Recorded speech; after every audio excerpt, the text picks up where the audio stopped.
Take this job and shove it. I ain't working here no more. Choke, sorry. Good evening, YouTubers. This video is going to be some stories in response to some comments I guess I made during my 10 random facts. My husband has decided that I have to make the video right now because he wants me to tell these stories. So, the first one is has in regards to being fired. One of the most famous in my family, I guess, is being fired from a company that I did insurance for them. But my boss had decided to give me a really hard time this day. The computer system was broke down, and they had big notes all over the office that the system would be down for like an hour or something or whatever. Well, my job required me to be on the computer, so I didn't have anything to do. I mean, I could have played with some papers, but you know, I didn't have anything to do. So I had clocked in and put my stuff away, and we had I smoked, and we had a free policy on smoking. Basically, if you weren't doing anything and it didn't interfere with your job, you could take a break at any time you wanted. You know, there was not any problem with that. And I had went outside pretty much like right after being at work and went out and had a cigarette. And my boss come out, or not my boss necessarily, but the owner of the company came out and started throwing a fit because I was outside having a cigarette. And I was like, well, the system is down. I mean, I don't have anything to do that has to be done right now. And he's like, I don't know, PMSing that day or what. But he went off on me. So I was already ticked off. Then I go to my desk, and I start having a temper tantrum, basically. You know, throwing papers around and stuff, being noisy and grumpy because I have a bad temper. And this guy named, well, I'll leave out names, but this guy that was basically my lateral, you know, me and him were like at the same level. Now, he was a little assistant supervisor for another department. Well, the big boss told little assistant man to give me something to do to occupy me. Well, he gave me some like files, some papers or something. Andy, go get in bed now. And so I took them, and I was like, what the heck am I supposed to do with this? This isn't even my job. Well, he starts getting on to me. You know, Steve said you have to do this, the big boss. You know, you have to do this, and blah, blah, blah, blah, blah. And now I was ticked. So I had made a famous quote now that I told him that him and my boss, Steve, could kiss my ASS. And needless to say, the next day, my actual boss, who was out of town at the time, came back to work, and I got fired. But it came to find out in the end, after I'd left, I still was friends with some people that worked there, and I found out it's now become a tradition at the company when anybody quits or you know, is quitting, wants to leave, they now tell Steve to his face that he can kiss their ASS. So it's now a famous quote, and he will probably hate me for the rest of his life, but never forget me. The next 3 stories, he wants me to tell 3 stories, are, sorry, smoker, is that,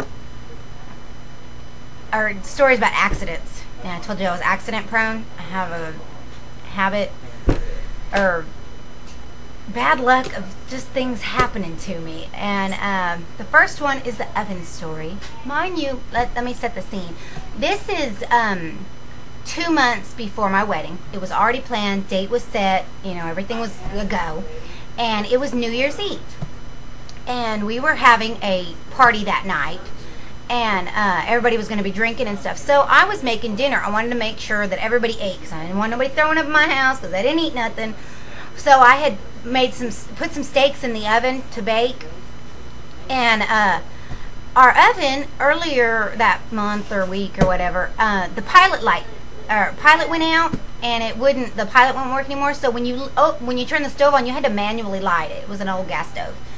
And I was in a rush trying to get stuff ready, party, get dressed and everything, and I just threw the steaks in the oven, turned the gas, turned the little heat on, and ran off to do my stuff.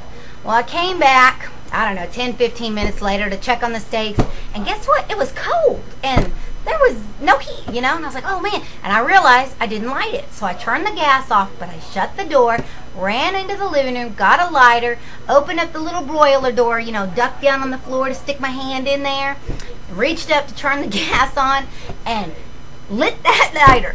Boom! My mother was in the kitchen with me, and so was my future husband at the time. The big ball of fire comes shooting out of the oven, rolls up my front, or down my arm, up my front, over my head, and sideswipes my mother.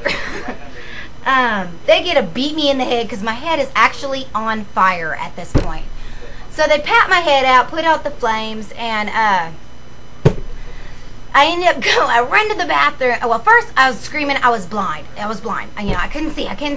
Well, come to find out after that, I had closed my eyes at the time of the flames hitting me, and I actually melted my eyelids, or my eyelashes together into clumps. So after I rubbed my eyes a little bit, they started to break apart, and I could kind of see some light. So I rubbed and I pulled them, and I got my eyes open. So I went to the bathroom, and I had to cut my eyelashes all the way down to the skin just so that I could open my eyes completely. Then I filled the sink up with water and stuck my head in there because I was on fire. I mean, it wasn't any more on fire, but my face was burning. And I stuck my head in the sink, and David kept coming behind me and pulling my head up. He said I could held my breath longer than any person he'd ever know, just because every time I pulled my head out, it would light back up. So finally, it's snow outside. It's freezing cold. We drive to the hospital, and I'm like a dog with the window down. I have my head sticking out. It's freezing cold, and the cold air is like the best thing ever, just blowing on my face, snow hitting it. I was like, oh. But then we ended up at the hospital. They gave me a shot, and they cleaned it all out. You know, they gave me some Demerol or something, some medication. Then I get home, and I look like a freak. My hair from my ears forward is all burned off. The only thing I have left is the back, which reaches just about my shoulder blades. Mind you, and I have no eyebrows, no eyelashes, no face hair at all. All gone. And my wedding was actually like a month and a half later.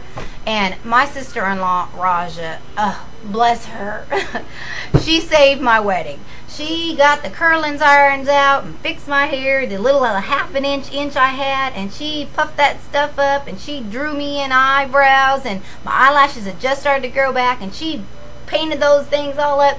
My wedding pictures, you can't even tell. She's a saint. But the wedding, everything ended up turning out okay. The next story, which I may end up having to tell you a couple of these later, is a plate, because I'm running out of time, is a plate that I had come home from work to start a roast, and I was doing this new recipe where you had to brown put flour all over the roast and then brown it before you put it on to like boil. And so I had this plate of flour, and I had an electric stove.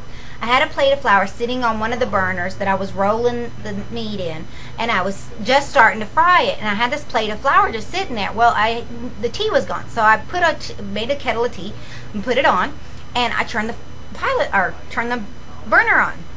And I was sitting there for a few minutes searing the meat, and I started hearing this weird little crackling noises and stuff. And David was standing there next to me, and he's like, as soon as he said, "What's that noise?" Poof! The plate exploded. Glass. It was a little octagon black plates. You know, like whatever ceramic stuff that comes in now, shattered into just microscopic pieces. And flour, poof, cloud of flour.